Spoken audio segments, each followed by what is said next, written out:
Travelers on the Omnibus occasionally touches on mature subject matter with mature language. As such, audience discretion is advised.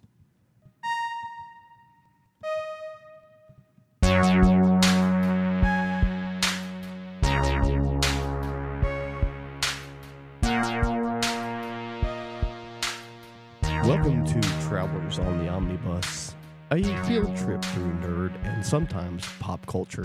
I am Jody Kite. I'm Ethan Skinner. I'm James McCarthy. I'm Brady Davis. Jody hates paper bags. Yes.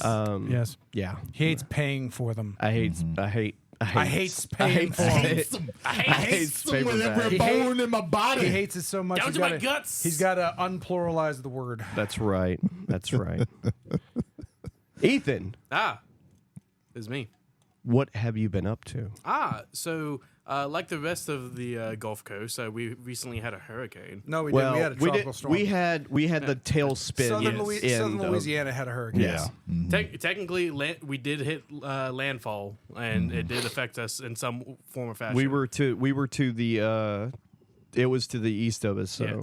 But the storm was to the west of us. That's we were right. on the east side. We were on the east side. That's what I meant. We were got on like east the side. tail end as it was like swirling. Depending on towards what us. part of the Mississippi coastline you got something. Yeah, we had a hurricane like, India has an earthquake when Japan gets like a tsunami. huge, We were hurricane adjacent. like a category 4. But So, nonetheless, people were mildly panicking, and I spent the day home with Bianca, and we decided to play a game together. Ooh, We decided to play Cult of the Lamb, Cult of the Lamb.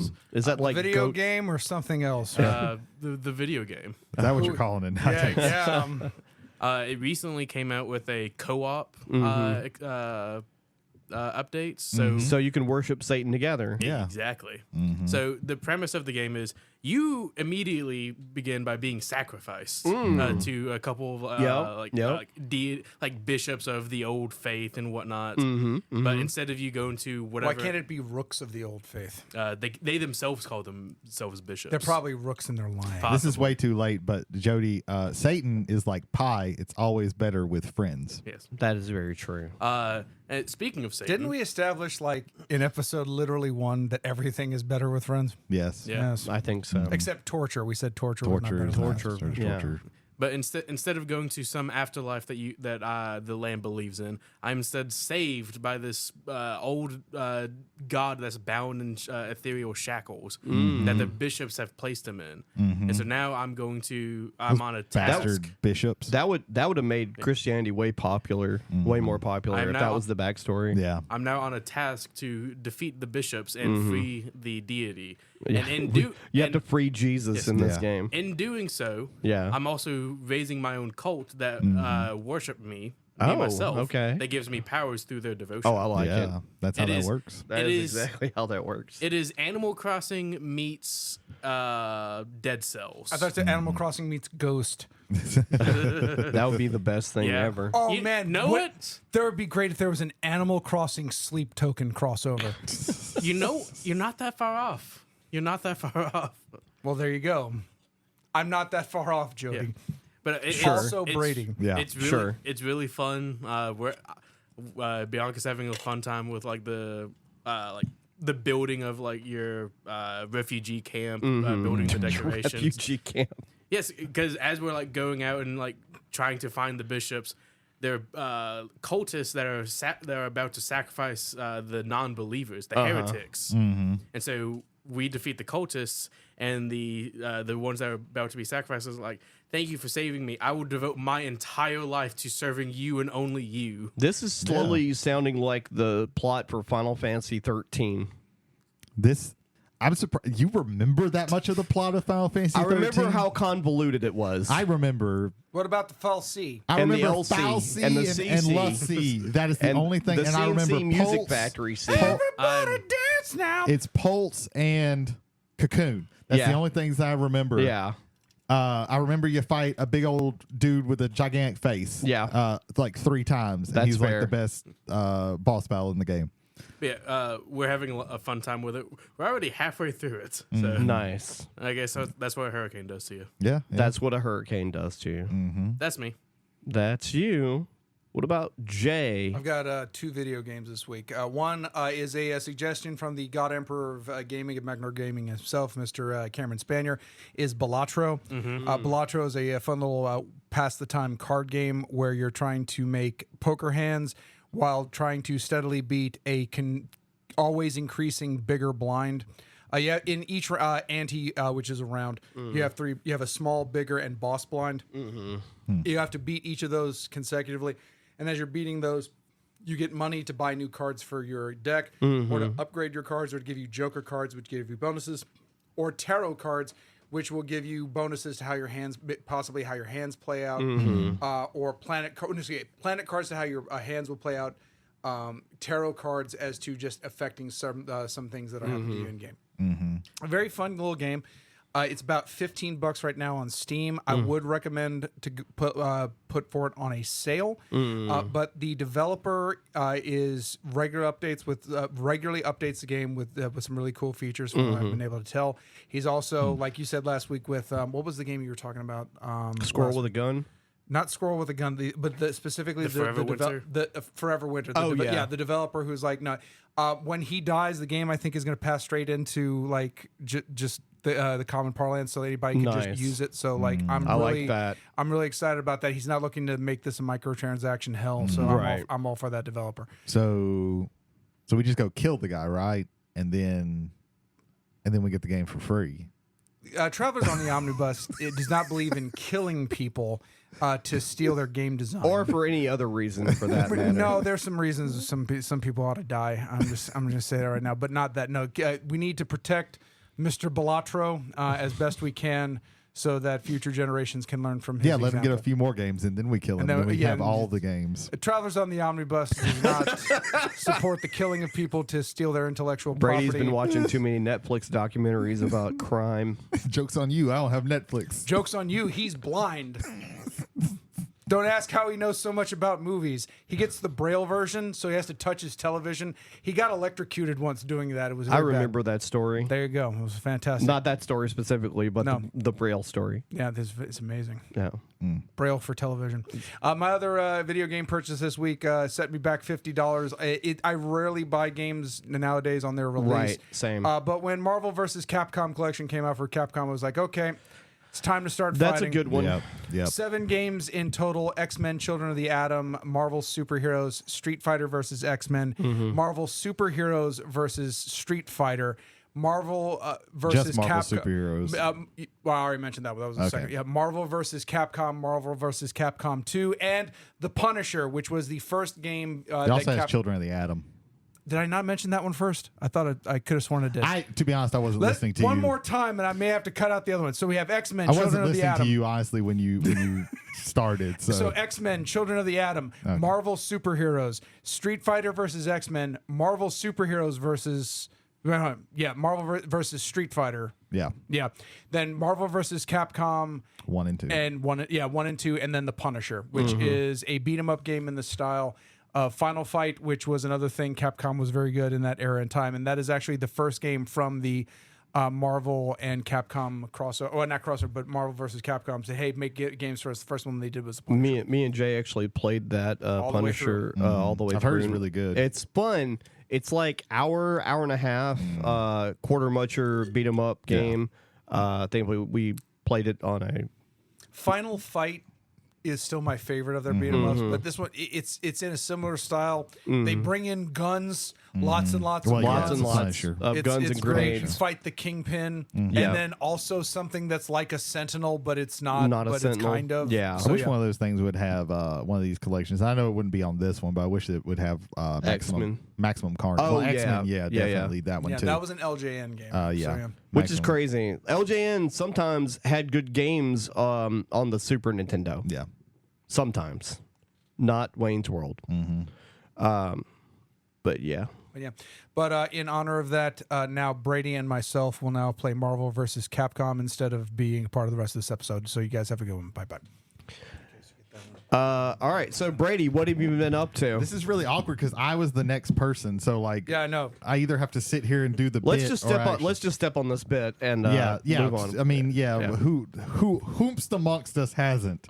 So yeah, For once I actually have dealt with some games myself that were on sale for the Switch. Nice. Play video games? Yeah, I actually have been doing that. That's mostly what I've been doing lately.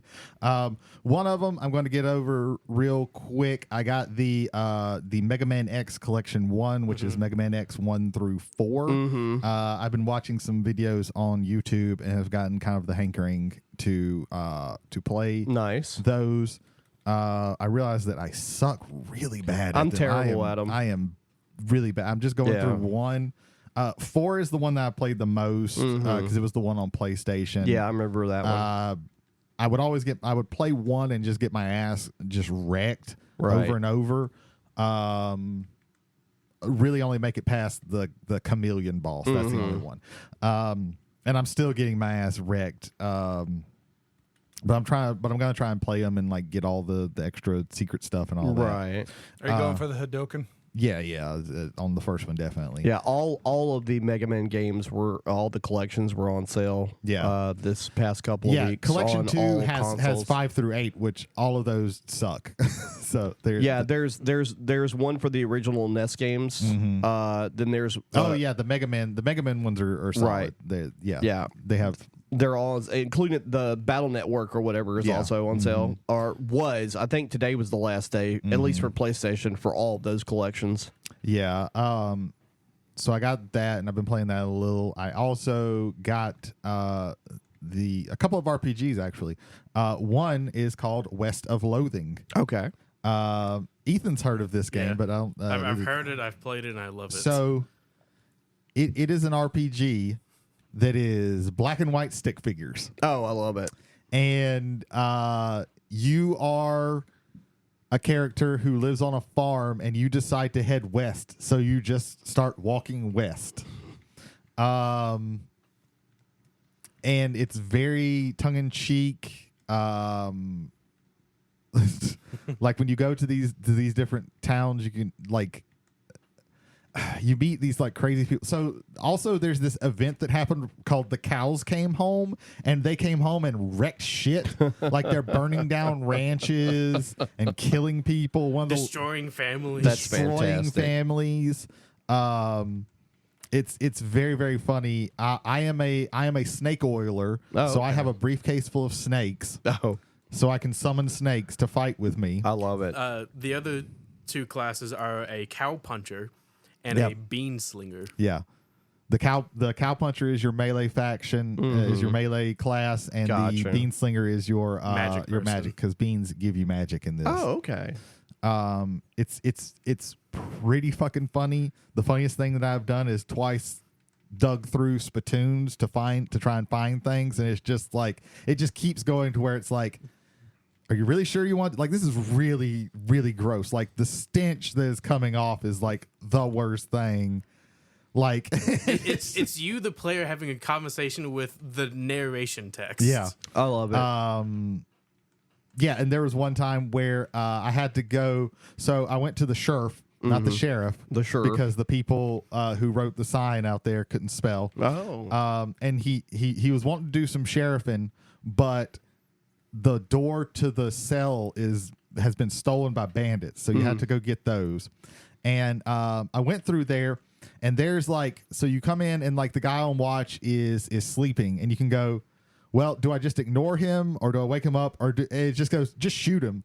I just ignored him, and then there's another guy in the tub, and you can just ignore him, and then you get to these two guys playing poker.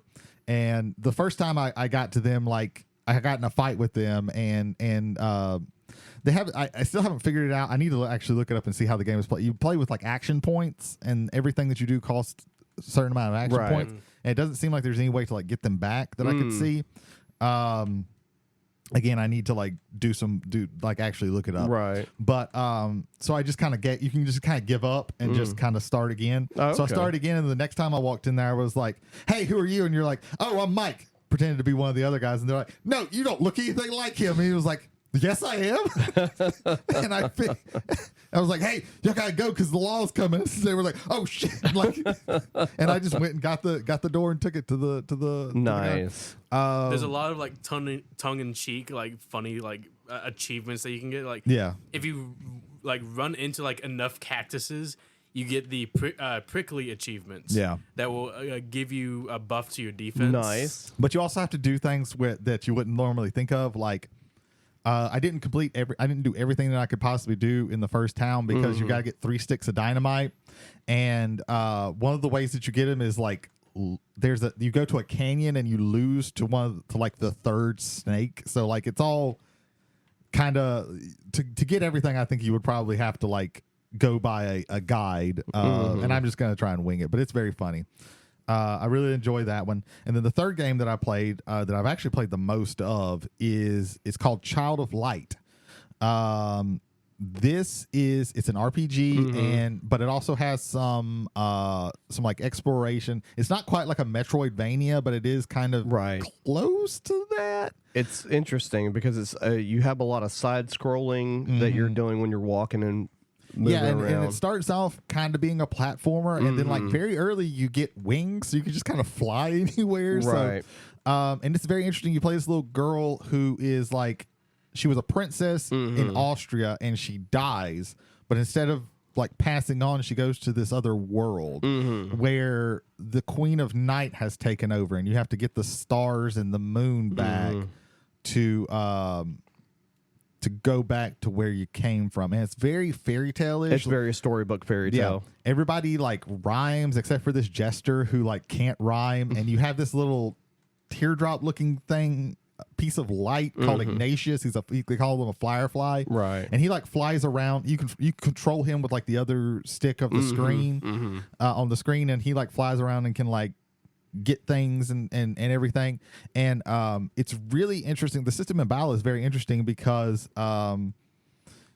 you have like this bar that every character that's fighting is moving across, and they all move at different speeds, and then you get to a point at the very end that says cast, and that's when you choose your action. And then when it gets to the end, and depending on how fast your action is how fast it moves from there on. And then once it gets to the end, you'll do that. So if you attack, it'll go through, and then when you get to the end, it's attacked. Unless you get attacked while you're casting, and then you get interrupted and pushed back. Yeah. But you can also use Ignatius to like blind the bad guys, at least one bad guy, and slow them down.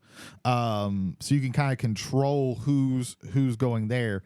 It's a very, very interesting system. It's really pretty. The world is interesting. So I'm really enjoying that.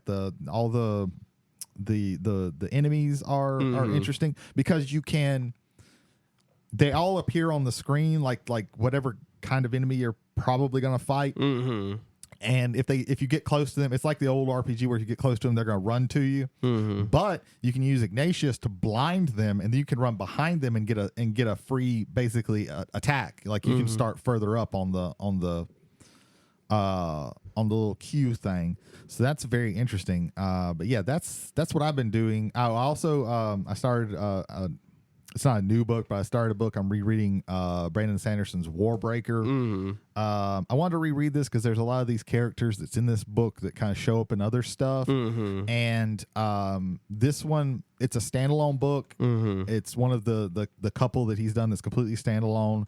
And I didn't remember liking it all that much when I first read it. So I want to go back and see if I feel differently about it. Right. But yeah, that's what I've been doing. I need to pick your brain real quick. Okay. So my buddy Phil, who he's got a doctorate in English, and he's a big fan of fantasy. Yeah. He's read like all the Salvatore, all the Driz books, all of everything. He's also a fan of grim dark and also fantasy and horror as well. He reads Abercrombie and all those guys. Okay. And so he's told me before, because I'll talk about the show to him when we're like playing digital board games and sometimes when we're playing Fortnite. and I mentioned Brandon Sanderson the other day, and he goes, I don't like Brandon Sanderson. He's tried to read him.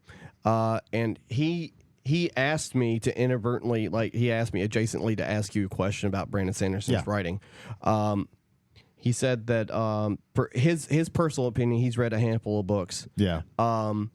Is that the world building is great. Yes. And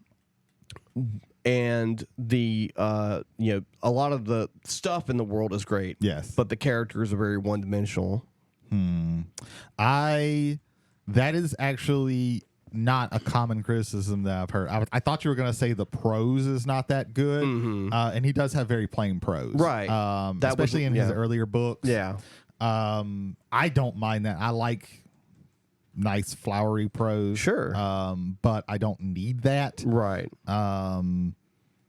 I don't feel like that. I think he does have very decently complicated characters. Like sometimes they're a little bit of archetypes, but like especially like some of the side characters, but like especially with like the Stormlight Archives, like these are like really complex characters who have a lot of stuff going on.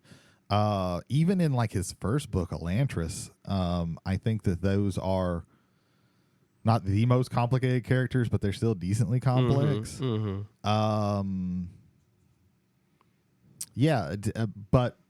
that's very odd because most people who don't like Sanderson, they will say the world building is great and the characters are pretty good, but it's the prose that they don't like. So that's very interesting. I think it's the world building and the like some of the artifacts like outshine the characters also. I don't really even feel that necessarily. I think that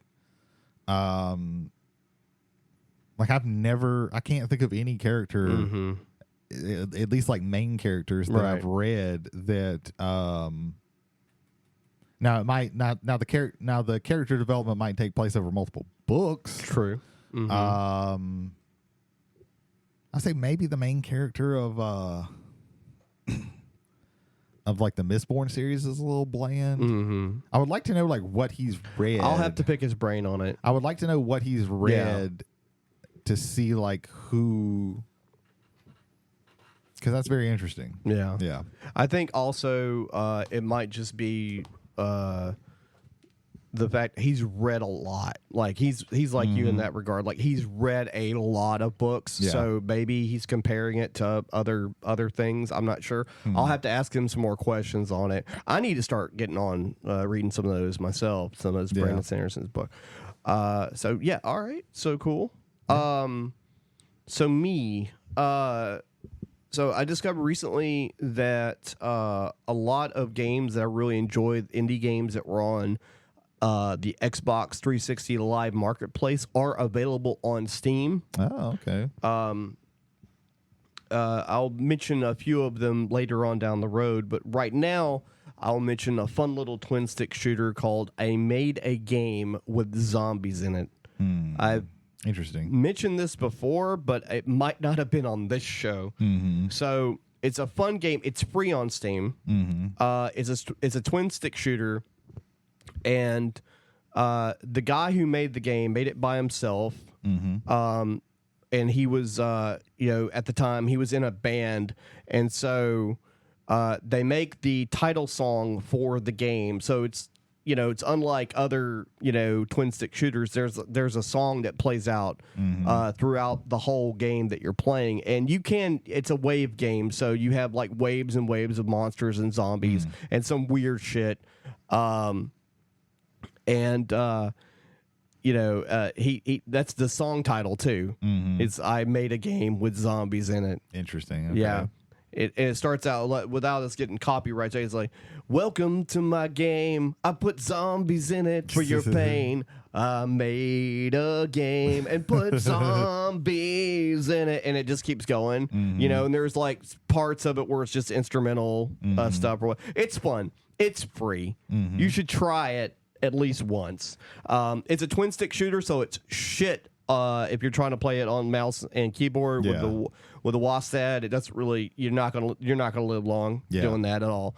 But that's a fun little thing. And also, me and Phil, we were playing First Ascendant the other day, and we kept going up against this like really difficult boss around like level 8 or so, and she's just like slapping the shit out of us. We can't do anything. Like she's throwing out like these little like minion dudes that are shocking us, and we can't fucking move.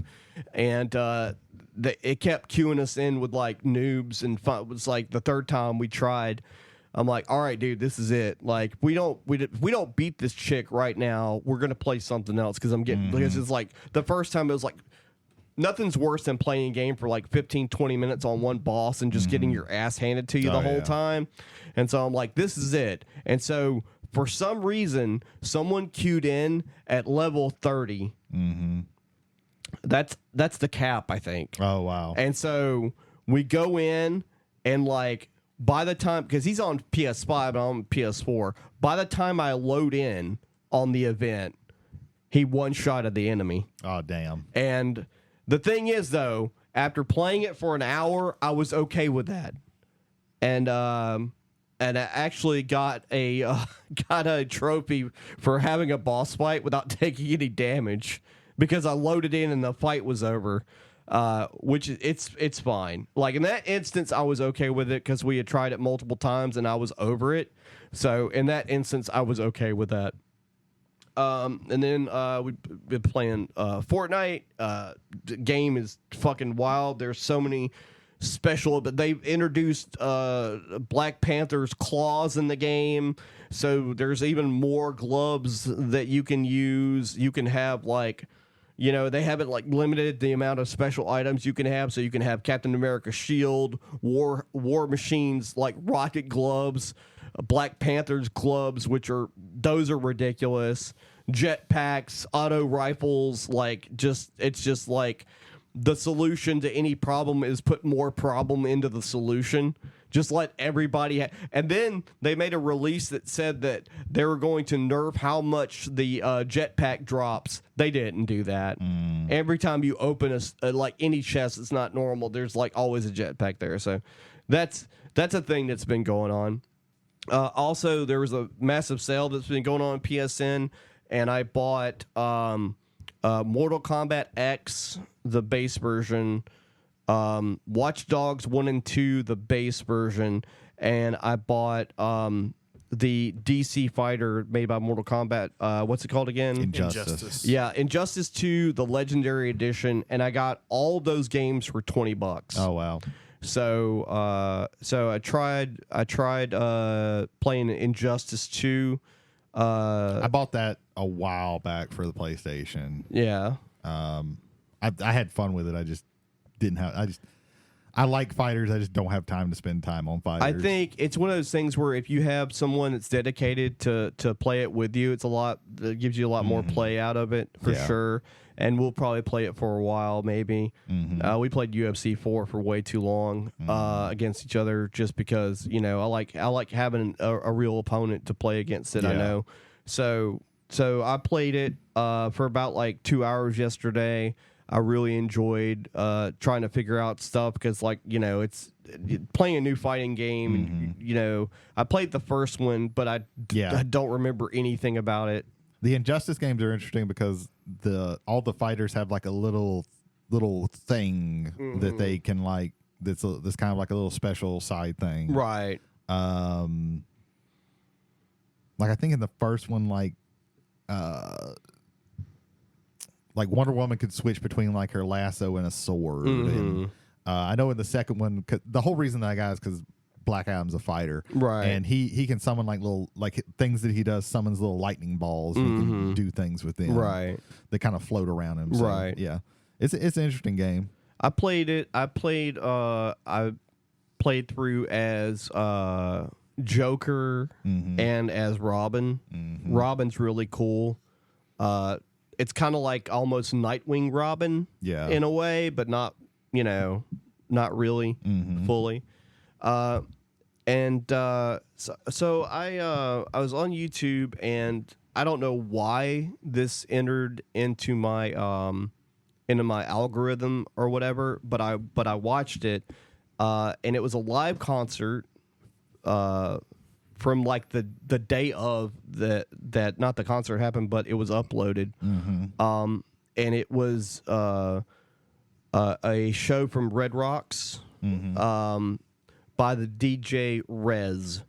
Okay. Do you know of her? I have heard Okay. of the. I haven't listened to anything. Her real name is Isabella Rezda. Okay. She is Ukrainian Canadian. Okay. Her parents moved from the Ukraine when she was like super young, and they moved to Niagara Falls, Canada. I think that's on. Is that Ontario? I'm not sure. Right. It's near Buffalo, New York. I'll say that. Yeah. It's on the other side of Niagara Falls in New York. The Canadian side. Yep. You are correct. And so, Rez is very interesting. So her story is because, of course, like I watched the concert and I was like, this is a really interesting artist. So I did a deep dive on her background. She started producing as a hobby at 15. And this I also didn't know. Deadmau5 is Canadian as well. And she started producing after she went to her first Deadmau5 concert when she was 15. And so she started, doing that. And I think about like 2018, I think was when she started first putting out like EPs and stuff like that. And almost immediately gained traction, just like all of the things fell into place for her. Because after she released her first EP, my brain just shut right off. Did banger Skrillex. Skrillex tweeted at her, let me know when you're working on your next project that hasn't been like under a company, like you haven't been signed for it. Because she had like whatever her EP was, it was on like a one album thing or whatever. Okay. So she's worked with Deadmau5 and Skrillex and a bunch of other EDM / electronic. I can't remember all the different variants of electronic music. But she's not necessarily like she's not a dubstep artist. Yeah. But she does have. Some of her songs will have some of that as an element, but not all of them. And so she's very interesting. She has like her own, just like all of these other DJs, she has her own look. So at Red Rocks, I noticed, I was like, wow, that's one thing that was really like, stood out to me is that she has a pair of goggles that have like hypnotic different colors. The hypnotic spirals going on. And she wears like a hoodie and a black cap. And everybody seemed to know what the fuck was going on at the concert. And apparently she has a very rabid fan base. Yeah. But I'm not always necessarily in the mood to listen to that kind of music. But I dug it. I thought it was really cool and really interesting. So if you like electronica in any sort of fashion, you should check out Rez. It's REZZ. Okay. And that's me. Jay, do we have any feedback? No feedback this week, but ladies and gentlemen, thank you for being part of the bus either tomorrow, today, tonight, forever or never. Figure out your period of time the way you want to figure it out. But if you would like to leave us feedback on this or any of our previous episodes, travelersontheomnibus at gmail.com. Again, that is travelers, 1L, on the omnibus at gmail.com. Jody, where else, wherefore, with, and throughout can they ipso facto engage with us? You can directly message us through Spotify, I think, still. Yes, we have. Now it's a commentary. It's no longer a poll question. Right. No, there's polls, yes, but Right. Instead of having an episode per question, it's just comments you can leave directly on Spotify. Jay, where else can they reach us if they don't? I mean, where else can they listen to us if they don't listen to us on Spotify? Very good question, Jody. Thank you for that. No, ladies and gentlemen, if you are enjoying this and would like to spread this along to friends and perhaps enemies of yours, but you don't exactly know exactly where you find us, even though you found us where you found us, we are available on Spotify, Amazon, Apple, YouTube Music through YouTube's channel, Travelers on the Omnibus, and iHeartRadio. Nice.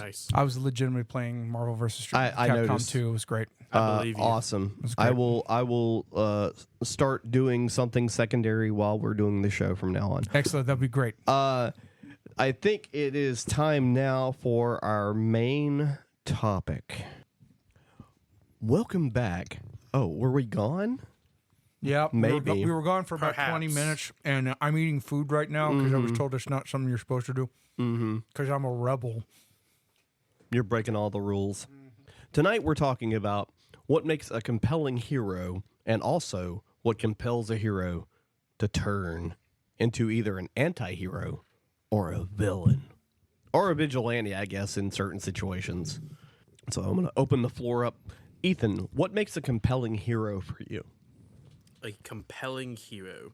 When we say compelling, it's more so what do I think it makes someone like strive to be who they are. For me, it is without mentioning. I like how you asked Ethan that, and then immediately was like, "I'm going to tell you what I think now." I just Well, I want to make think sure he presented that. He wants clarification I on want to what make I sure mean. that that's like the prompt in which I'm answering my question. But without mentioning anybody specifically, for me, it's origin story. And also, I guess you could say also the rogues gallery that eventually builds around the hero, the backstory. So for me, it's all about. For me, it's the moment where that split second decision where they basically make a decision that will alter their entire life from that point on. So, like an example, like Uncle Ben dying for Peter Parker, things like that. Tony Stark getting shrapnel in his heart, things like and that such. So something that alters someone's entire future, where they have to make that split second decision of this is what I want to do from now on. Jay, what about you? What makes a compelling hero? They can have the most boring like backstory at all. What comes down to is how relatable is what they're dealing with relatable to what I'm dealing with, and how do they deal with that? I think it's one of the reasons why Spider-Man will always be evergreen, because his entire existence is based on the fact that he's a normal person with extraordinary powers, and what he chooses to do with them. That motherfucker's got to pay rent. Yeah. And there are times when he's not been able to pay rent, but he doesn't go out of the way to hurt anyone. He doesn't go out of the way to like commit crimes. He resolves to do what is right.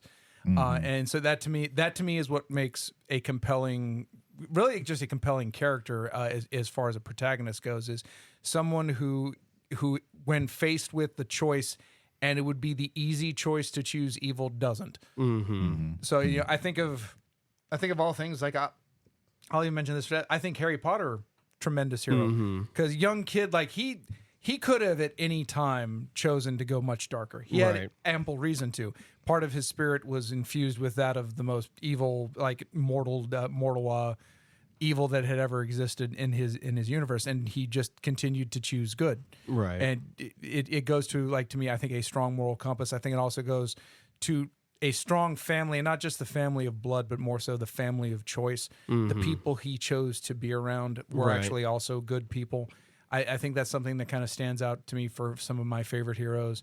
Superman in particular, Batman in particular. Batman, not because he beats up villains or because he's rich or because of all these other things, is he typically chooses the right people to be around. Alfred Pennyworth, Dick Grayson, Commissioner Gordon, Selena Kyle.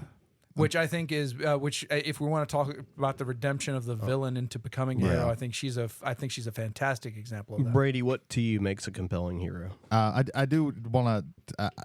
The funny thing with Batman is I find like everyone around Batman more interesting than Batman. Batman can be interesting, but like when it comes to comparing him to like say Nightwing or Jason Todd or Catwoman, that's Nightwing. Yeah. I would say like he's less interesting than all of them, and a lot of it has to do like I do think there is a part of it. Background is very interesting. For me, one of the things that always sticks out with the hero is how they handle conflict. Like what they, their code of conduct. Their code of conduct. And it doesn't always have to be like an impeachable code of conduct, but I do like one of the reasons that I really like Captain America is that like he has a moral compass and he is going to follow he that. Sticks to it regardless of if, you know, the country that he represents even isn't going the way that he thinks, you know. Right. He's going to do what he feels is right. You know, you can see that in like the Civil War comic and different things like that. I think that's why they did a real big misstep when they made him he's a Hydra agent all along. And then they had to retcon that to where they rewrote reality. Cosmic Q. They rewrote reality around that. And it's like, okay, sure.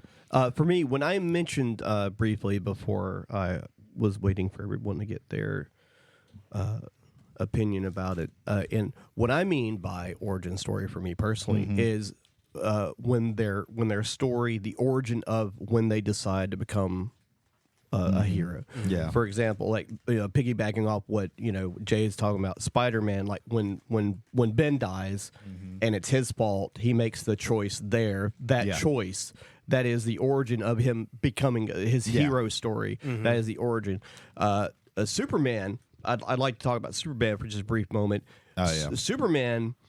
His origin story is like literally alien to every other hero story, and he's raised in an environment where the people that raise him as their own child have a great moral compass, and that is ingrained in him. Even when he finds out later that he's an alien, he still applies that, and he can do whatever he wants, and chooses.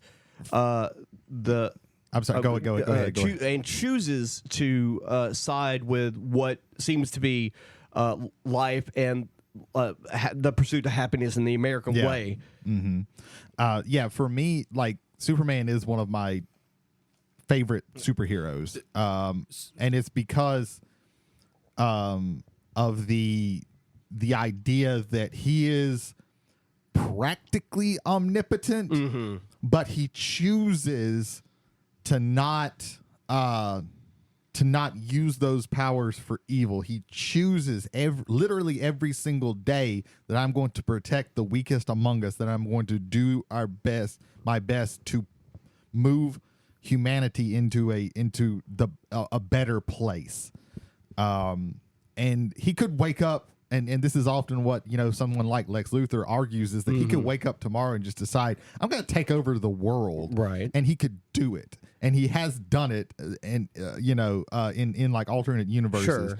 But it's the fact that he wakes up every single day and he chooses to not do that. I'm going to do what I've been doing because I believe that is the right thing. And in what's considered, as far as canon among the Superman franchise, and what is considered the worst movie of the original series of Superman movies with Christopher Reeves, there's a moment in 4 where he takes all the nuclear weapons of the world and throws them into the sun, and we won't talk about like what happens after that as far as like the rest of the plot of that movie, but after that he says, I'll never do that again. I will never use my power to sway what fate is going to bring to humanity, with the exception of me just doing the best I could be as the champion of humanity, basically. What did you want to say, Ethan?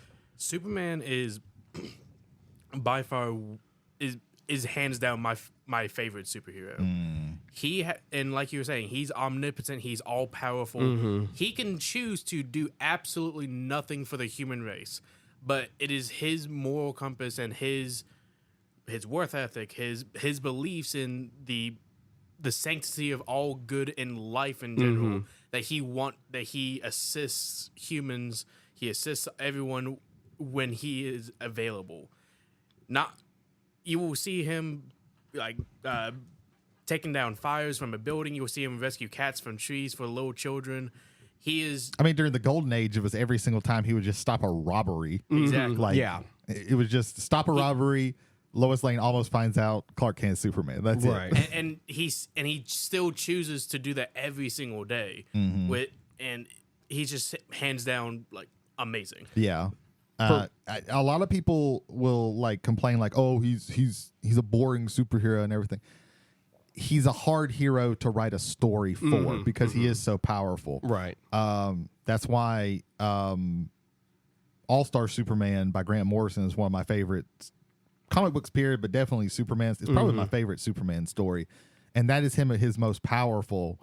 Like he's rarely ever more powerful than he is in that comic. But they just still do interesting things. First of all, because Grant Morrison isn't afraid to do like really weird shit, like bring back the old weird shit. Right. But also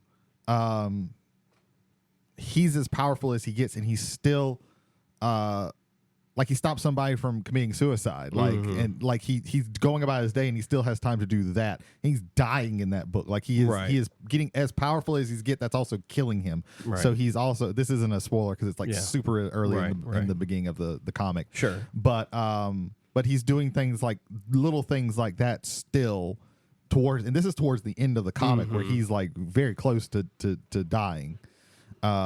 I just think it's more difficult to write for him because you actually have to like seriously think about how he interacts with the world. But I think like when somebody gets those stories, the Superman story right, like that becomes like a top tier story, comic book story, superhero story, period. Mark Waid's Birthright's one of your favorites. Mark Waid's Birthright is great. That one's really cool because it talks about how it's not just the glasses that are Clark Kent, it's also like how he acts. Right. You know, he's kind of, Clark Kent is kind of clumsy. He slouches. He doesn't, you know. So like it's people always say like, oh, it's just glasses, and it's like, well, the reason someone like Lex Luthor never puts two and two together is because there's no possible way in Lex Luthor's mind that Clark Kent, the way he acts and how weak he acts, could be Superman, because he can't put that together. Which was someone with the power of Superman would lower himself and debase himself to be someone like a schlub like Clark Kent. To be a god amongst humans. Yeah. Which is really well reflected in the first two movies. Yeah. As well. They really dial into that before any of those stories were written in comics. Ethan, you wanted to say one more thing about Superman? One of my favorite selection of panels is Superman makes a deal with Atlas, the god who bears the heavens on his shoulders, to where he bears the heavens for an afternoon while Atlas goes attends his daughter's wedding, and during that time, he is struggling with every fiber in his being. He has thoughts that maybe Atlas will never return, and I'm here for all eternity. And he comes to grasp that if that is what fate allows, then this is what I would do for the rest of my life. Right. And then Atlas shows back up, and he regains the heavens from him, and it basically Atlas goes into I seriously thought about leaving you here, but if I was to do this, if you were to do this for me, if the roles were reversed, you would come back 100% of the times. Yeah, that's really good. I want to briefly go back to Spider-Man, because Spider-Man is probably one of my favorite heroes of all time. Also picking back off what Jay said, of like he's one of the most, if not the most relatable hero, because of the choices he makes and because of his balancing of his actual life as Peter Parker. Yeah, one of the things that Stan Lee always says, like, anybody could be Spider-Man, because he deals with the same shit that we all deal. Even people who like get drugged through the ringer, like Daredevil, say he's constantly getting shit on, but like he's still not as relatable because he's like a fucking lawyer. Like nobody, we can't think of like what it means to be. But we can think about what it means to be a fucking kid in college or some shit like that. You know, having to constantly think of how we're paying rent and everything. And also, there's one thing that Superman does not have as a character versus someone like Peter Parker, because like Peter Parker / Spider-Man, and that is because of his relatability, and because anybody can be Spider-Man, above a lot of characters that are like fixated, like Batman, which we'll get into him in a little bit, and Superman. People have taken some creative choices with those characters, but they're still like really the core of those characters are a specific kind of core. Whereas at Peter Parker, we've got, with Spider-Man, we have like Miles Morales. The character of Spider-Man has evolved so much over the course of time versus Superman and Batman, which those characters have also evolved in different variants, but a lot of that evolution comes from like stories that are not part of the main universe or whatever. So they have like a lot more creative freedoms with those characters as well. And also, one more thing I want to speak of real quick before we get into anything else is that the not just the heroes, but the rogues galleries of all of these heroes have also evolved over time around the storylines and around the actions of the heroes as well. Over the years. I don't think I've mentioned it in like any of our chats or anything. But one thing I would like to one day us just have a whole, talk, a whole episode about is just like talking about different rogues galleries and how they compare and everything like that. Because I think that there's a lot of meat on that bone. Yeah, oftentimes though, there's not very many heroes where I can't think of them in a vacuum though, as not just comparing their rogues gallery and things like that. Like you often think about that, but like when I'm thinking about a hero as a hero, I'm not necessarily always thinking of like, how do their villains stack up? Right. It was just the evolution of the character. Yeah. For sure. And so we talked about our favorite heroes, which is like mainly just like Superman and Spider-Man, because like when we start going into the more gray area before we go to the middle of the discussion, we have Batman, who is motivated by tragedy. Which Spider-Man is as well. But Bruce Wayne has a different kind of lifestyle because Bruce Wayne has money. And there's also the thing of Spider-Man. It's Spider-Man's fault, and that's kind of the same with Bruce Wayne. But also it all depends on what movie you're watching as to how much at fault is Bruce with that. But it happened also so early that he kind of has a little bit. It's more about like vengeance with him, right? Whereas, because we're comparing him. Peter is older when Ben dies. Peter also though has a motherly figure in Aunt May. Bruce has Alfred. And sure, he has the money, but that's a cold mansion growing up into. And so his vengeance is what keeps him warm versus Peter Parker having Aunt May.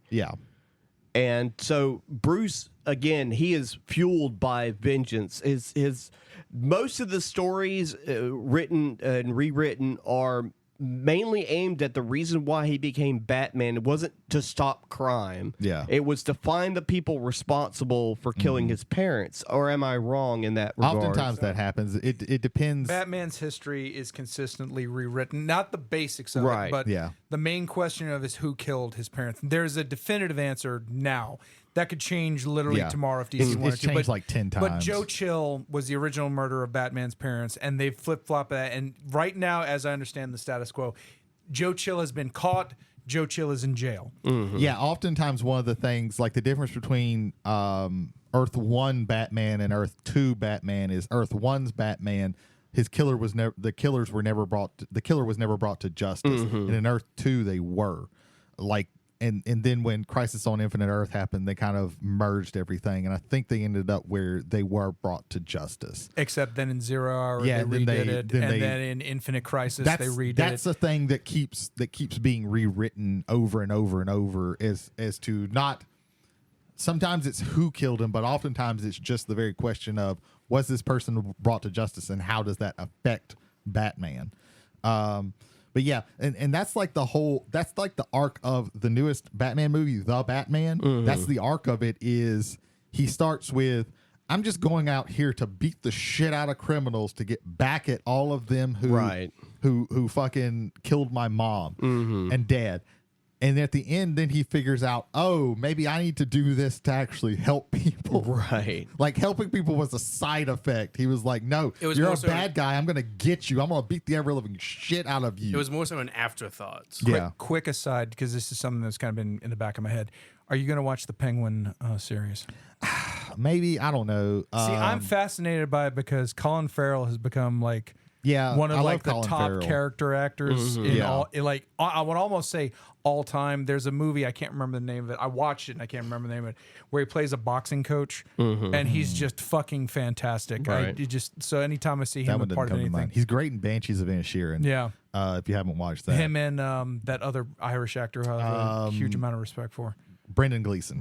Thank you. I had to remember Domhnall Gleeson and then Brendan Is that Gleeson. his son? Son, I believe. Holy yes. shit. Okay, no, that's cool. My apologies for No, you're fine. Keep going. You're fine. Batman's moral code, depending on the story, is flexible. Yeah, they have. It's really only kind of relatively recently that like the doesn't use guns, doesn't kill happens because like. You watch those first two, like those two Tim Burton Batman movies. He's murdering people left and right. Right. Well, in the original comics, he shot a gangster while the dude was sleeping. Yeah, That's not very Justice-like. Yeah, Right. that was only solidified, I think, In '89, the movie. No, he's killing. He's killing. In Batman Returns, he does a kick flip. No, he does a kick scissor.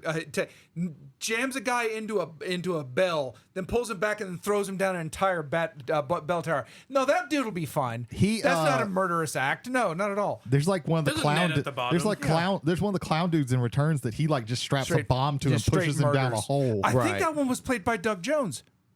Because Doug Jones was talking about that, and like he's one of the guys that gets killed by Batman in Batman Returns. I think that was I haven't watched Returns in a couple of years. I think that was that was like a fat clown. But like Doug, I was under like 110 pounds of costume, and I was like, he throws a bomb on me and then just kicks me away and I explode.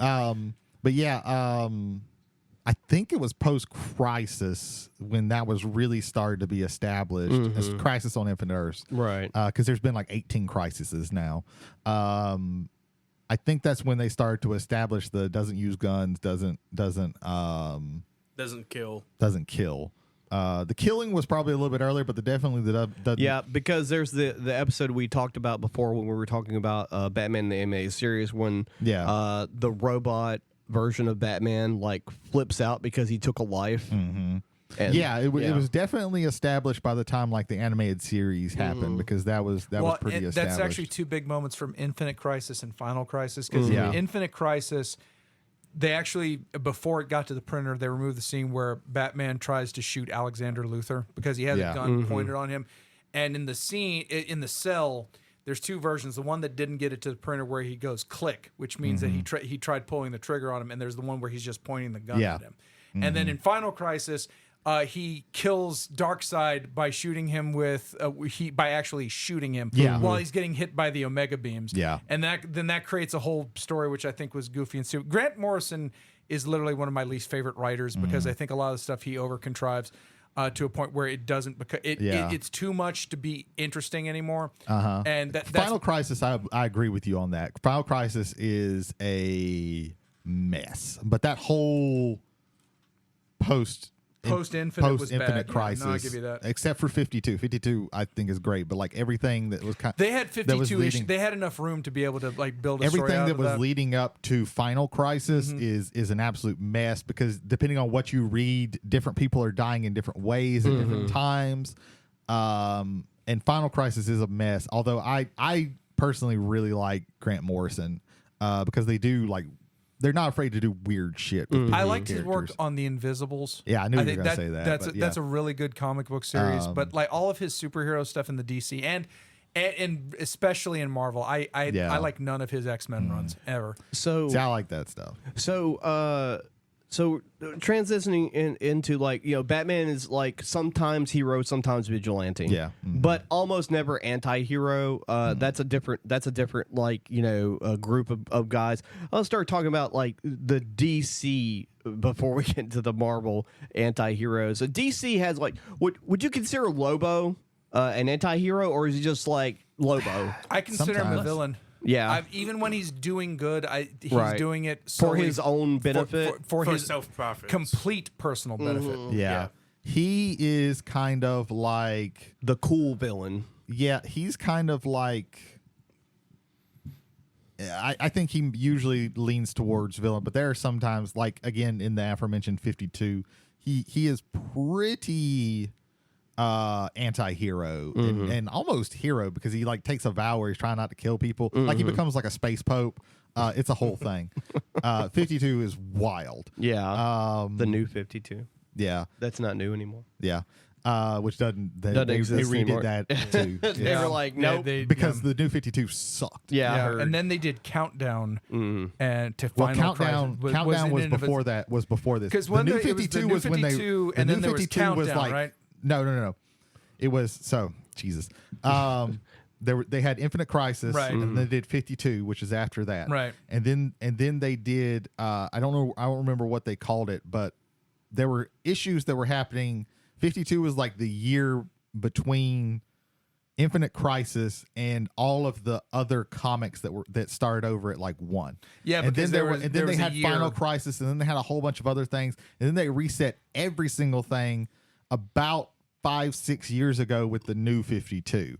And that's where they started everything out at issue 1 again. And they redid Origins, they redid tons of stuff. And really is a hard reset for the world.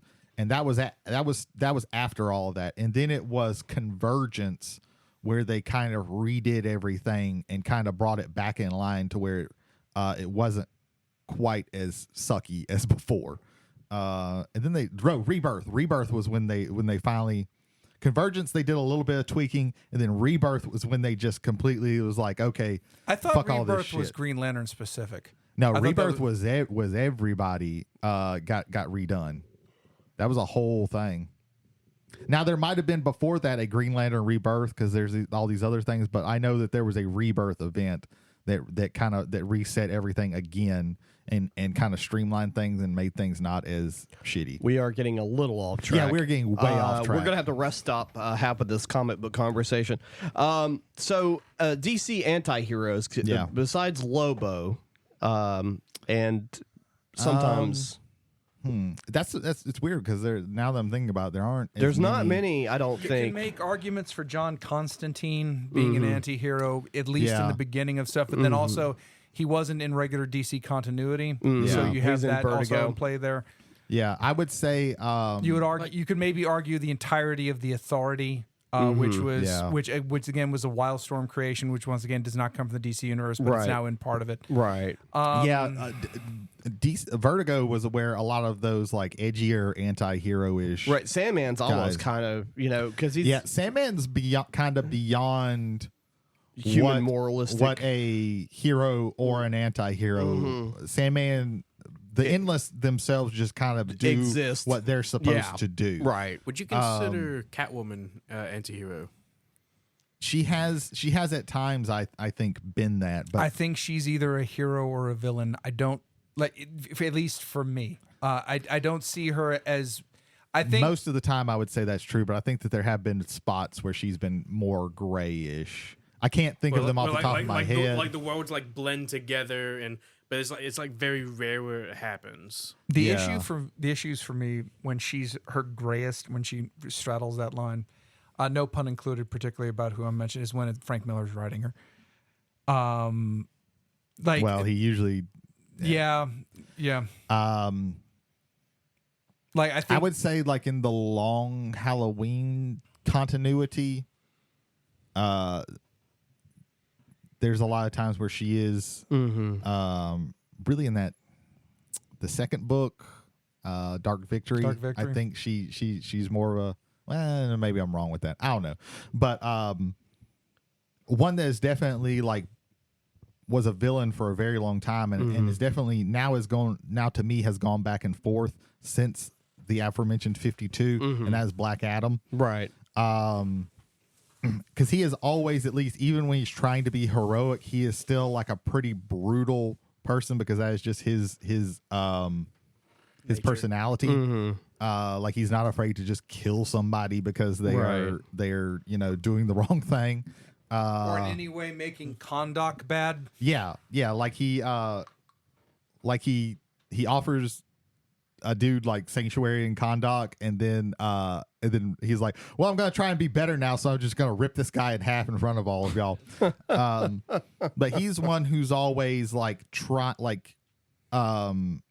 he never, to me, goes in. He's either a villain or an anti-hero. He never goes into full hero, right? Just because of his personality can't allow him to go even at his best, which is in 52. He does not fall into that full hero because he still has that brutality and edge, and he's still always just like one little thing away from just going fuck it and being a full villain again. Yeah, it's almost like DC doesn't have much space for anti-hero / vigilante because you already have I think a lot of that is because DC has this like the top guys are like gods basically. Right. Like there's almost this mythology. They're heavy. They're heavy cosmic. But Marvel can be. But even like I would put Batman at the top of that, and to me he's the pinnacle of human achievement. Mm-hmm. Yeah. I'd be insulted if we didn't mention him. Jason Todd's Red Hood.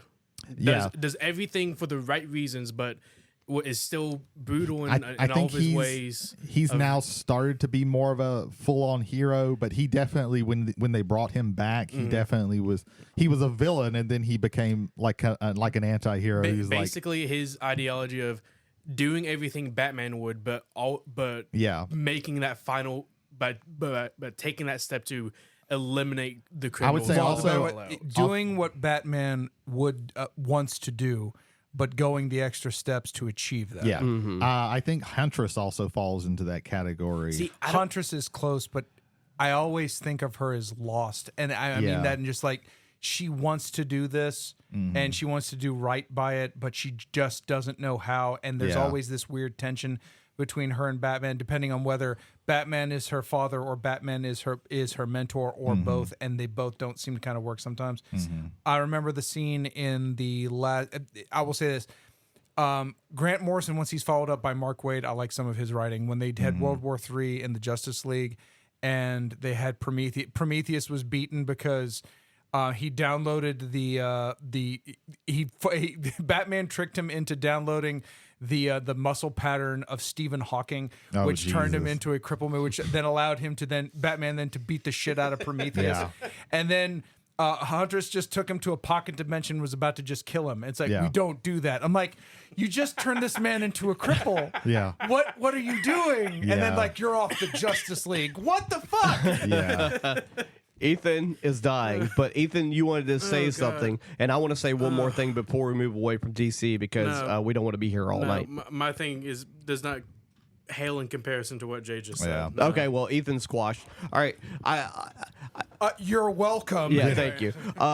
One character, and the reason why that I had this idea popped up for this show concept was Robin. And the different iterations of Robin. Because Robin has been a hero, he's been an anti-hero, and sometimes, I mean, maybe not a villain, but I mean, he's... If you stretch Jason Todd to his after Robin, then yes, he has been a villain. No, especially if you include it. Well, there was even like, if we want to go to like the Teen Titans, the first version of the show, there's a moment where he starts working with Slade because Slade, I can't remember exactly what he was holding something over him, right? And he just starts fucking up the Teen Titans, right? Working with Slade. There's his whole Red X arc where he's basically fighting himself and all the rest of the I think they brought Red X into the comics too. I can't remember exactly how that, because that's been a few years ago. I can't remember how that resolved. But yeah, there's a part in the Teen Titans movie where they're in Tokyo trying to find out who the ultimate villain is, and Robin just like beats the absolute piss out of this one guy, like on the verge of killing him. So he definitely has like those like villainous attributes to I him. think I can't remember if it was the animated series. I want to say it was the animated series where Robin found out who was responsible for his parents dying. Yeah. And yeah, that's happened a couple of times where he's like, it's like, is Batman's he going to? Batman's had to talk him down from killing the person. It's a really good part in Dark Victory. Yeah, Dark Victory. It's great. He was definitely younger in that than he was in the show, right? In the animated series. He was almost college age. Which Robin became Nightwing? Dick Grayson. Dick Grayson, the original Robin, and because my memory is fuzzy at best. What caused that turn to happen? He disagreed with like Batman's general methods and like his refusal to. I can't. It's different. Everything's always slightly different depending on the iteration. Originally, I think it was just Batman was just being a dick and because to me Nightwing has always been he's Batman but much better adjusted. Not gonna say he's like got perfect mental health because he still has bullshit happen to him all the time, but he is like a more well-adjusted Batman. Like he has he knows how to do all the shit that Batman does. Right. He just doesn't have quite as much emotional baggage because he was able to like get closure in more ways. He also Batman had a father figure, he had someone who and Alfred was definitely like a father figure for Bruce, but there also wasn't that. It's different when it's like when there's that like servant relationship than it is with when it comes to like an actual like mentorship relationship. So jumping from DC to Marvel for probably the rest of this. So would you consider the first iteration of Cable to be a cool type of anti-hero, or is he just a hero? I think he's a hero in an undescribable situation. Yeah. Cable was definitely because it's Cable was made in a time where everything had to be kind of edgy and everything had to be usually, especially with X-Men, convoluted. Right. There were so many titles. Yeah, there were so many titles. If there's one good thing I like about the winnowing of the X-Men through the years, Disney initially had owned Marvel. It's kind of brought X-Men. It's kind of focused the X-Men. They have Krakoa now. They have this. Not anymore. Oh, they got rid of Krakoa. Yeah, Krakoa ended. They're in the what they call it, a new beginning era, where they're all kind of split up. But it's still not like a whole lot of.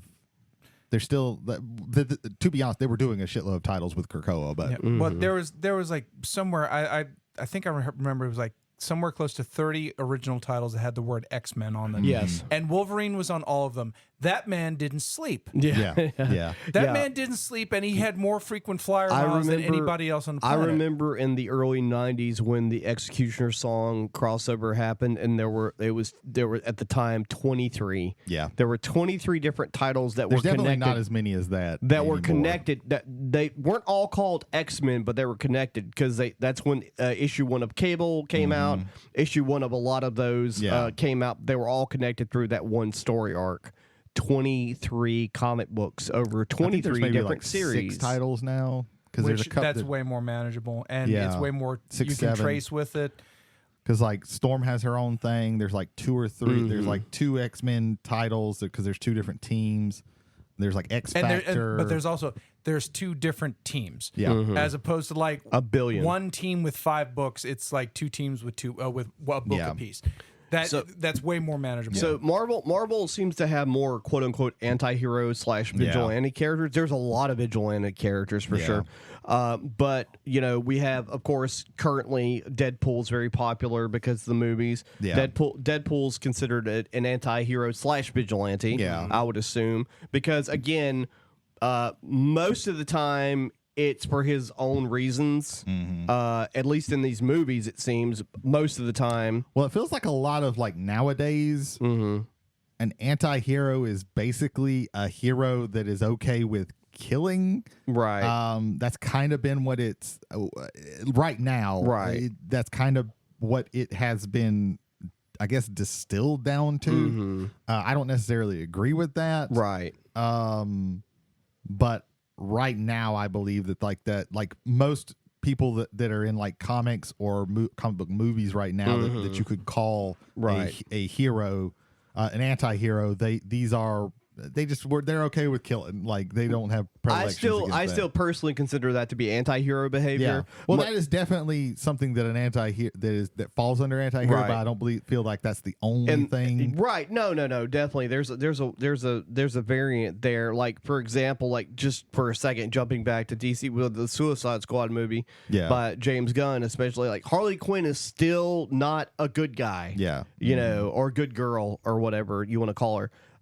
Still So in the comics, I'm not saying completely over, but like, she has, and I kind of like the way, because it's risen her from the victim story and given her like her own ability to like be a person. Right. And so I'm very thankful and grateful for that. To me, Harley Quinn has always been a more interesting character when she is far away from the Joker. I agree. And has some other person, be it another villain or another hero, to bounce off of. Right.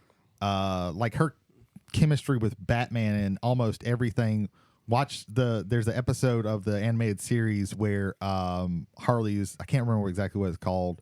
It might be Harley's Day Out or something. I think that's what it's called. Yeah, because that's the one where she's trying to make it. She's straight. trying to make it straight, and it's just not working out. Yeah, it's not working out, but she's also working with Batman. Fault. No, she keeps trying. Yeah. That works very, very well. Which leads to my favorite line from Batman from the series when he gives her the dress. It's like, why are you doing this for me? I had a bad day once too. Yeah. Just right. God. Yeah. So good. But yeah, she's. We should do an episode on that series. I've been rewatching it a lot too lately. I rewatched it when I was dying the last time. Yeah. So. Yeah. We've talked about the series. That's what I'm I know. I know. It's 2 bits, Jay. Some of us, I don't think did, and that made me doubt. It's like, wait a minute, did we do one? Holy shit! But so like I'm trying to stay away from the the elephant in the room as far as long as humanly possible. So on the Marvel side, Punisher. On the Marvel side. Are there any more anti-heroes / vigilantes that we can come up with before we talk? Well, we mentioned him, but we didn't really talk about him. But like Wolverine, Wolverine, the whole that's the elephant in the room for me. Punisher's a really easy one. Punisher just likes to kill people because there was a period of time where let's get it out of the way. Fuck it. I fucking hate the Punisher. I don't hate the Punisher. But whenever anybody tells me the Punisher is their favorite hero, I like take 2 steps back. I'm like, he's not really a hero. I'm not going to associate with you. I don't really need to. Yeah, because the Punisher. I think the Punisher is like incredibly boring because he just wants to kill bad guys. I think like, Frank Castle's Punisher is boring. A Punisher from the 3000 series.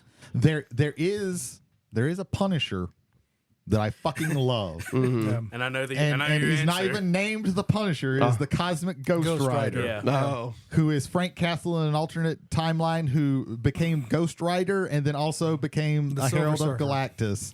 And he was driven insane. And he is great. He tries to kill baby Thanos.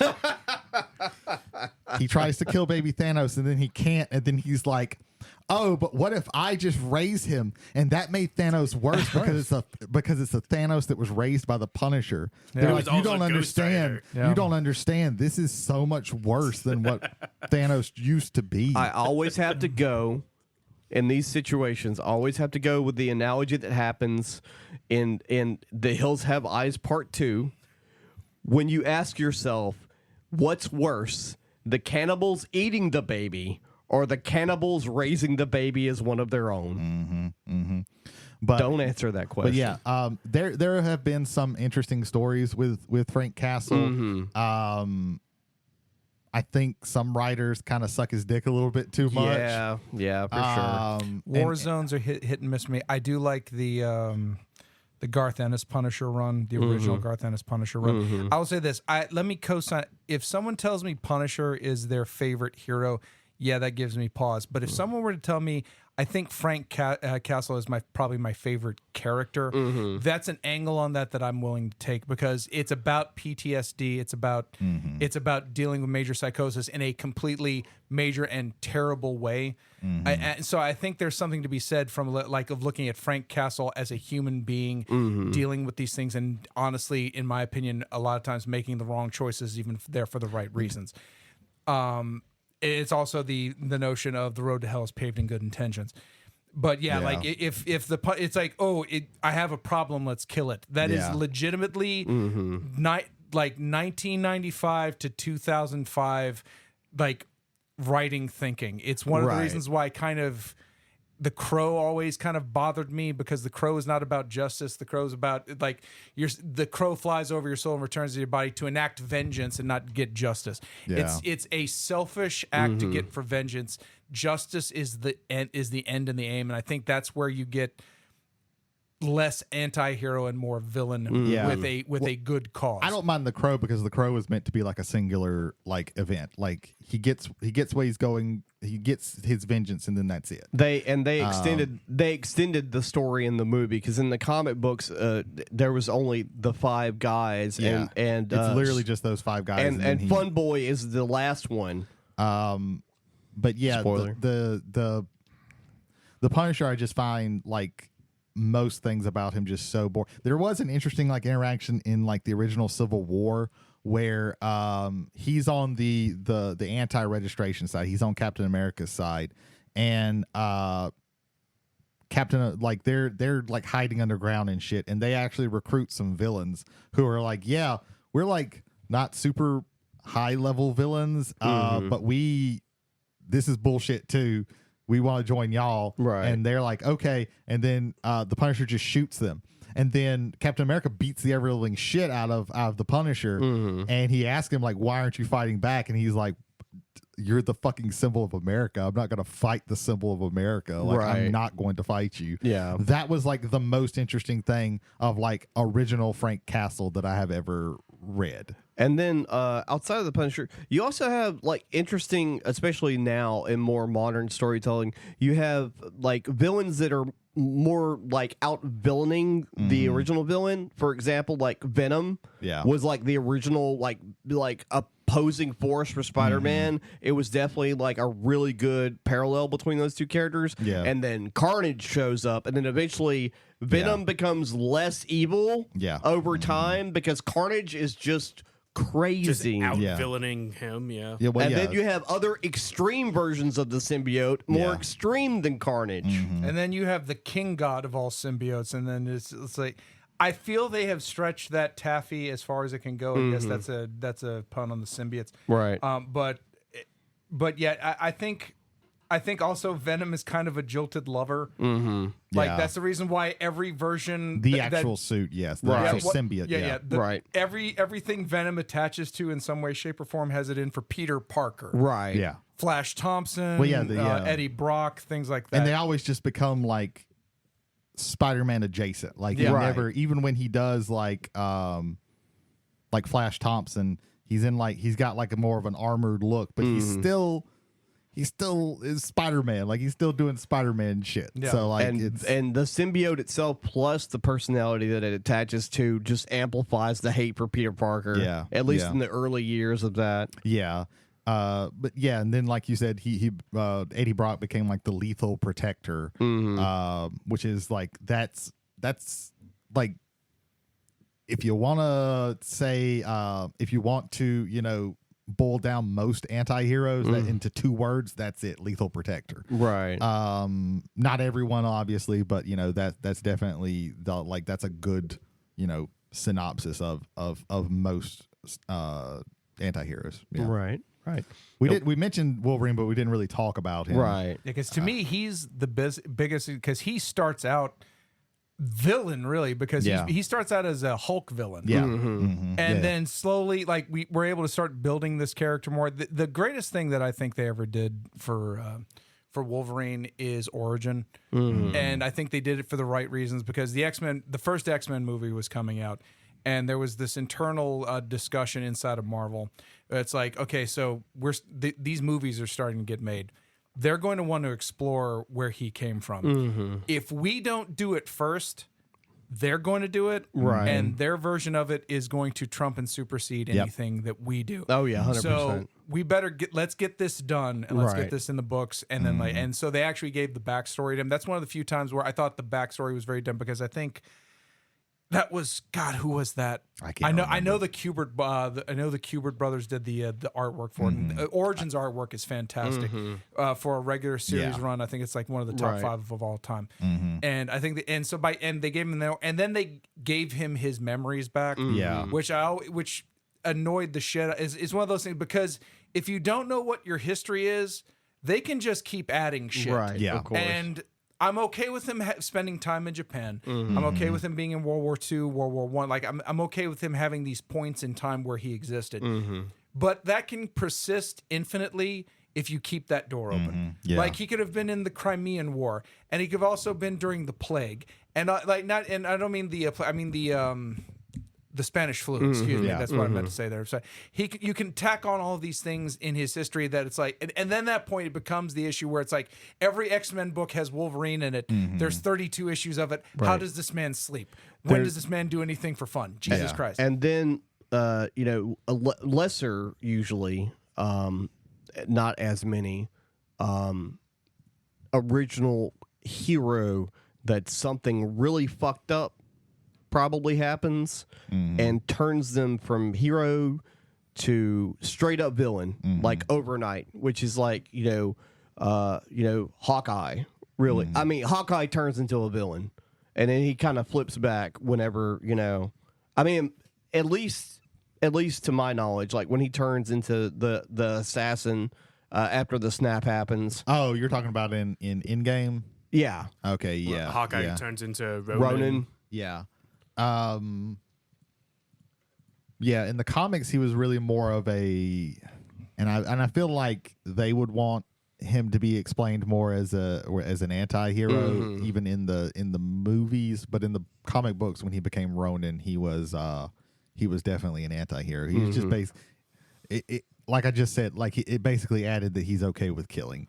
Right. So, what examples? He had gone through a lot of for that though, because he had been snapped out of existence by Wanda Maximoff twice, and then brought back. So that'll fuck you up. Again, the Infinity Gauntlet was like all over the place. Yeah.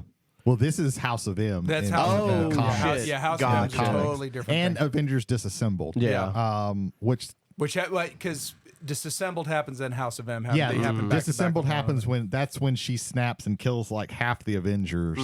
And then House of M is when she rewrites the world to be mutants or the dominant life form, not humans.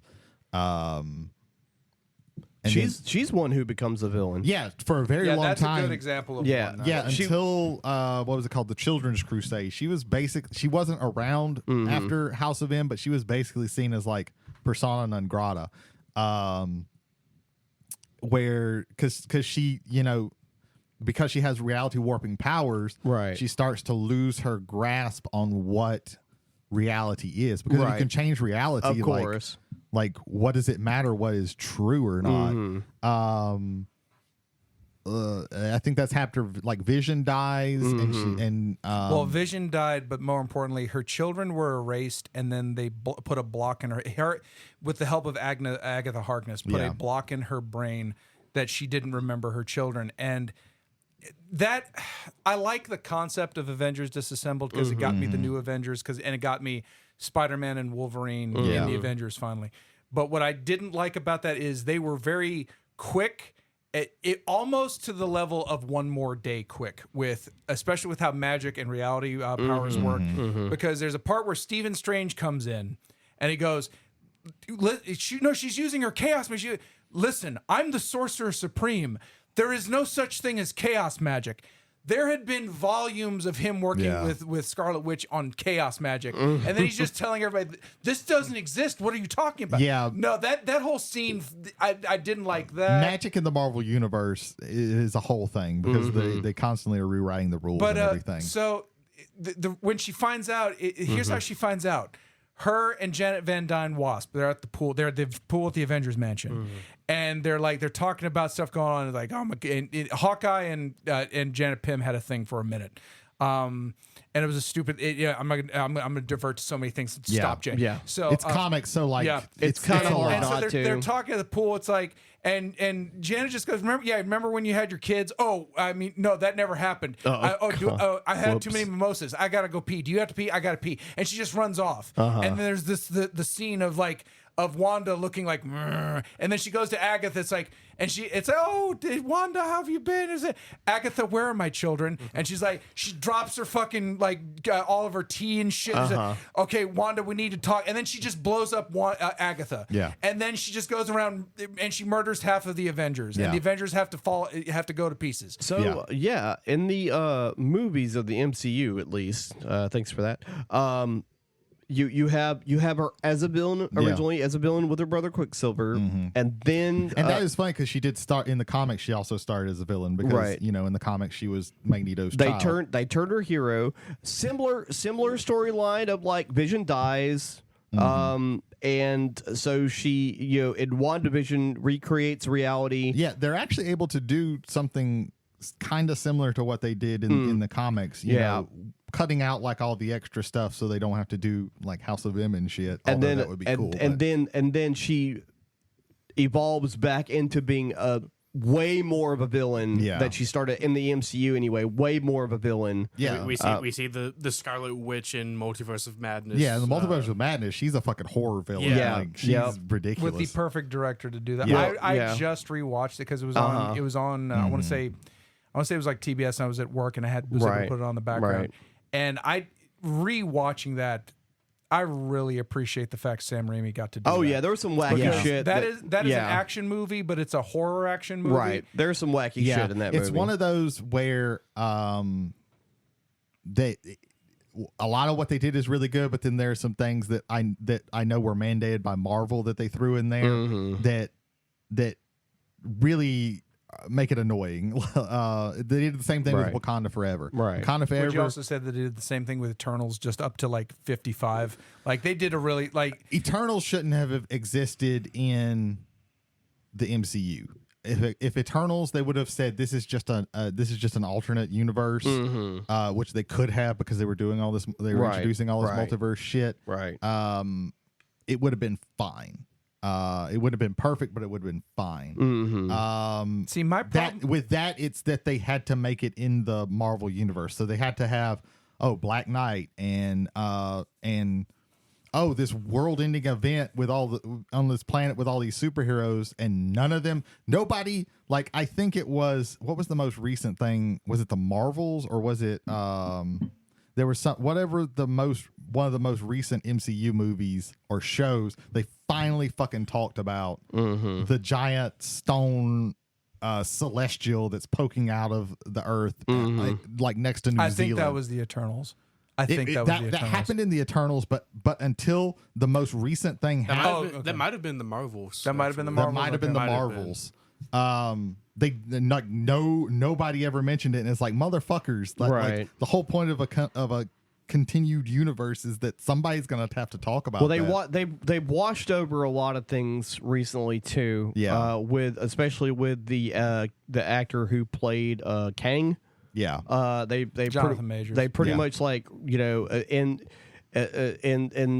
they pretty much like washed it out through the Deadpool Wolverine movie with the time, the TVA and everything. They kind of like just so which, let me say this, Kang is a fantastic villain, and I don't want to say this to excuse anything that happened with Jonathan Majors. He was playing that very well, but he's a good actor. He's just a shit person. Yeah, that's you the can't thing. you can't continue that out. Yeah, that's what sucks. Is like you have to reset. Yeah, we're missing out because he's a good actor. He also is a piece of shit. I love the Eternals. Right. I think if Chloe Zhao had been allowed to make the movie she could have made, I think it'd be a different thing. That I don't think she managed. If you can compartmentalize and take out all of the Marvel Universe stuff, like it has to be in the Marvel Universe, that movie works so much. That movie is so much better. I feel there was, at the very least, an equal amount of interference in the Eternals as there was in Multiverse of Madness. Yeah. I think for his experience and for dealing with it, and just for his own prestige, I think Sam Raimi did a better job of being able to kind of meld that together. Whereas Eternals, as good as it is scene wise, I think it's just disjointed throughout the entirety. Yeah. All right, let's get off this Marvel diatribe for a second and talk one more time about It ain't the omnibus if we don't go off the rails. I mean, you're right. Don't want to add to that rails right now. I'm looked sorry. at that boy I'm sorry. Give me like 1 you second. were his grandfather and he didn't get any Werther's originals. Outside of that, besides Scarlet Witch, can anybody think definitively of a character that's either been a villain turned hero back to villain, or a hero that's turned villain? Magneto. Magneto has talk about definitely Magneto. gone back and forth. I think he's a hero right now in comics. That reflects With the end of Krakoa, I'd like to see how that goes. During Krakoa, well, now he's like in a giant metal chair because like he's like paralyzed or some shit. Oh, of course. I don't ask me exactly what's going. I'm sorry. I want strictly just watching the X-Men animated series and X-Men 97. 100% villain in all of the original series. 97, Charles Xavier dies. The last thing in his will, he wants Magneto to run the X-Men.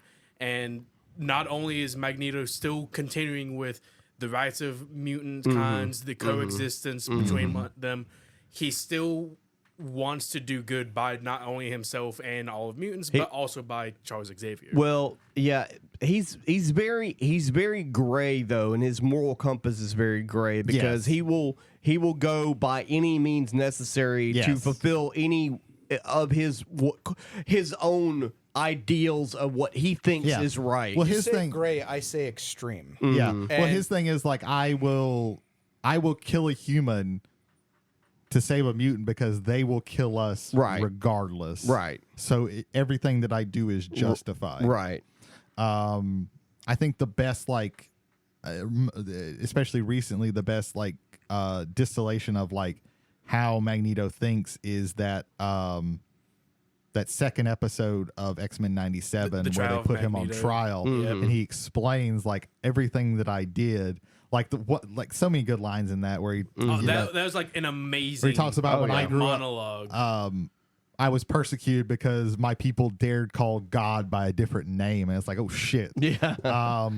And one of my favorite parts in that is right before like his really awesome speech at the end. He has the UN people and the guy who just depowered like in the Storm. atmosphere. He has them in the like the upper atmosphere. And there is a shot where you see them in the background and it's over the shoulder and you only see like part of his face and you see a tear fall down and it's like he was going to kill them. Yeah.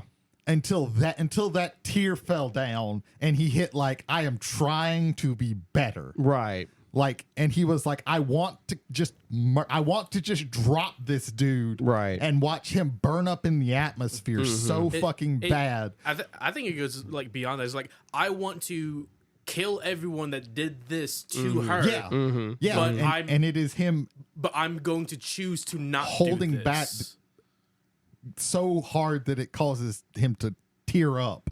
And yeah, and there is like. He kind of goes back and forth where and by the end, and spoilers, but by the end he kind of goes back to and right. You can argue he's justified at the end of 97 because they get fucking fucked. They get fucked. And you can kind of when he says, "Yeah, I'm just gonna go back to doing the shit that I was doing." You're like, yeah, kind of, man, yeah, kind of. Yeah. I see it. Like this is fucked up what they're doing. Yeah. But there's always, Magneto works best because he has Charles on the other side. Right. Like, when Charles isn't there. Like being there. And even like during the Krakoa stuff, like in the beginning when they're setting everything up, like Charles goes to him and he's like, yeah, I'm going to go with you, but I'm also going to, like, every single time that I think that you are not going where we should, I'm going to push you. I'm going to question you. Like, I am not going to just go along with everything that you say. I will be a foil to you, even though, like, I am on your side this time. And that's one of the most interesting things, because the most interesting thing about Magneto is that, like, you understand, you never don't understand where you're coming from. It's like, this motherfucker went through the Holocaust. Right. Like, if I went through the Holocaust and then I got, like, superpowers, I would probably do the same fucking thing. Now, was that storyline retconned later on? Was that always the origin story between That has always been the origin story of Magneto. They have just done weird shit where he has, like, there was a time where he, like, he was cloned and got younger. There was a time where he went through, like, they've constantly gone through things that he's done to retell, where he's gotten younger for one reason or another. There's a storyline of him claiming Wanda and Quicksilver as being his children, even though they're not actually his quote-unquote biological children. They were. They were.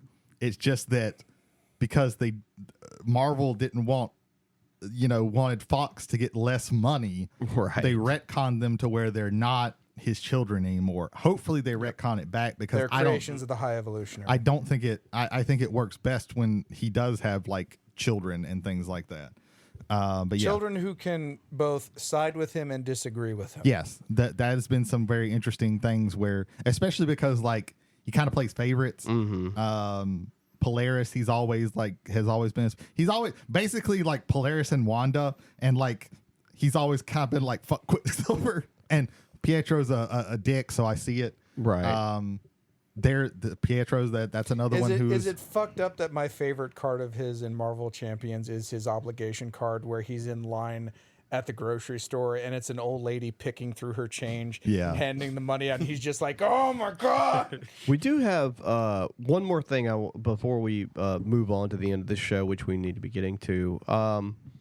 There's one character that's like one of my favorite characters, and I know one of Brady's favorite characters, where there has been instances, depending on the comic book line, where this character definitely started out as a villain, like hardcore super villain, and in the especially in the 3000 series, when they redid a lot of stuff for those characters, was a hero at some time, more anti-hero. That's Dr. Doom. We're talking about 2099. I meant 2099. Okay, I kept saying 3000. I knew that was wrong, but 2099. Yeah. And I'm not as familiar with the 2099 series, but yeah, after Secret Wars, where he became God basically, and was super powerful, he and Tony Stark had been killed. He took over being Iron Man, and those were very interesting, because, like, he was legitimately trying to do good. It was out of everything he does is out of hubris. Like, right. Dr. Doom is interesting because he's a villain who 110% believes that he never falters on that I am doing right. He's right. Like, I am the one that can possibly lead humanity to greatness. Without me, that it cannot be done. Like Thanos' principle almost. No, because Thanos is like, I want, in the comics is I venerate Lady Death, and I want to do everything. Like no, and it's more along. That is the ultimate simp. Just to leave it like that. In the MCU, Thanos. But MCU Thanos is like, there's only one way to do this, and that's to kill half of everybody. Yeah.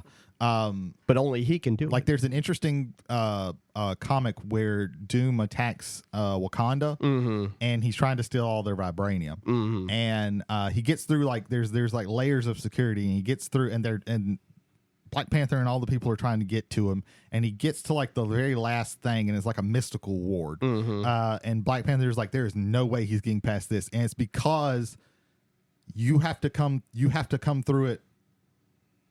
If there's any evilness in your evil intent in your mind, you can't go through it. You cannot pass through. It was like the goddess like put this up, and he makes it through because inside he believes what he is doing is right. good and right. He never doesn't believe that, and he and that kind of translates to where he becomes. It's called the infamous Iron Man, where he becomes Iron Man for a little bit, and it's very interesting because everybody's like, what the fuck, Dr. Doom, and he's like, yeah, I'm trying to do better. Like like I had the power of a god in my hand, and the power of a god, and I'm trying to like actually like give back and do good.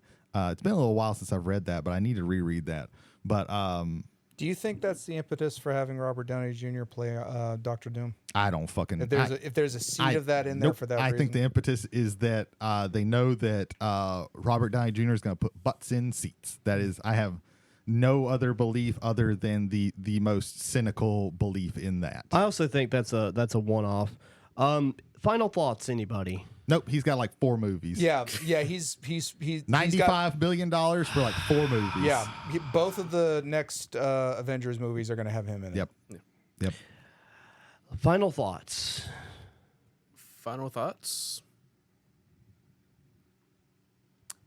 Moving on. Whiskey and wrestling.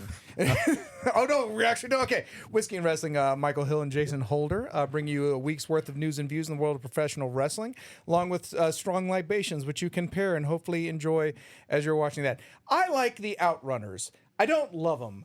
I like them, and I thought that the pop they got during the Casino Battle Royale tag team thing that they had at the last Dynamite was nice. And that's my one nice thing that I'm going to say about AEW for this week. I love that Stevie Richards. I mean, love him or hate him, he's got some entertaining takes, and one of them is one of his latest videos is there's a spot in wrestling that needs to stop, and it's literally the facial reaction to your opponent kicking out. Yeah. He's like, because it happens all the time. All the time. Yeah, it's pretty great. Ethan, plug a show. The Completed Podcast, a Magic the Gathering centered podcast hosted by Christopher Vega, Brendan Scott Tanner, and Brandon Smith. They talk about competitive Magic. They have interviews with professional Pro Tour players, with Brendan Scott Tanner being a former Pro Tour player. Give them a listen to. Brady, plug a show. What do we have left? Shit, I can't remember. Virology. There you go. Virology is a podcast about horror, hosted by this episode's host, Jody Kite. I thought you were going to say, this sumbitch. This motherfucker right here. Yeah. Where he talks about, horror. I'm certain he's got something cooking up. I do. So check those out. He's going to talk about cannibals. 6 Check those months, out. like, not necessarily. Wherever podcasts That are wasn't a no. found. Yeah, exactly. Dug up somewhere. Yeah. Jay, plug Bearded Drums. Bearded drums. Okay. This summer, Ethan Skinner is the warrior for all ages as he must find aspartame, which is the last flavor. Ethan Skinner as Dick Stone Dick in Dr. Pepper High Stepper Savor flavor. Okay. Bitter Drums. Check them out. They're on all the Bitter platforms. drums. Bitter Bitter drums. drums. Yeah. That's the crossover between Bitter Drums and... Are you stroking? I You am. just said it the same again. I've had to go to the bathroom for 45 Oh, minutes. God. Warn us. nah, we will so- speed You through have this. like a pebble for a bladder? Yeah, apparently. Jesus. Yeah. Magnum Gaming. Magnum Gaming. Check them out. They've got cards and shit. They've got the new player's handbook. They look nice. Yeah, it does. They do. Go Fifth ship edition Mississippi. forever because D&D is going digital. Yeah, the good luck with D&D, everybody, because the CEO of Wizards said that AI is going to be A huge Writing huge the whole importance to D&D going forward. Yeah. So everybody look forward to that. I hope everyone enjoys kickstarting new tabletop RPG Yeah, it's books. time to be looking for another fantasy RPG. we're going back to City of Mist, y'all. We've got all kinds of we options. never left. Yeah, that's true. We I never feel left. like I'm in a dream right now. Yeah. Yeah. Jolly Green Giant. For Travelers on the Are we Omnibus, doing that to delay him going to the bathroom? That's I've fucked up. been Jody Kite. I'm Ethan Skinner. James McCarthy over here. I'm Brady Davis. I still don't like that we're going clockwise. We'll have to counter that next time. Oh, Bye-bye. Jesus Christ. All right, I need the keys. Okay. Wait, no, I don't because there's I won't be able to get in there. That's right. what? Yeah. Just here's They don't turn on the alarm. here's the key. Oh, Oh wait, yeah, they might, do. Yeah, they've started because Oh, they've that's started what Yeah. again. that's what apparently fucked the old alarm up. Yeah. So okay. All right. Okay. So and it's out.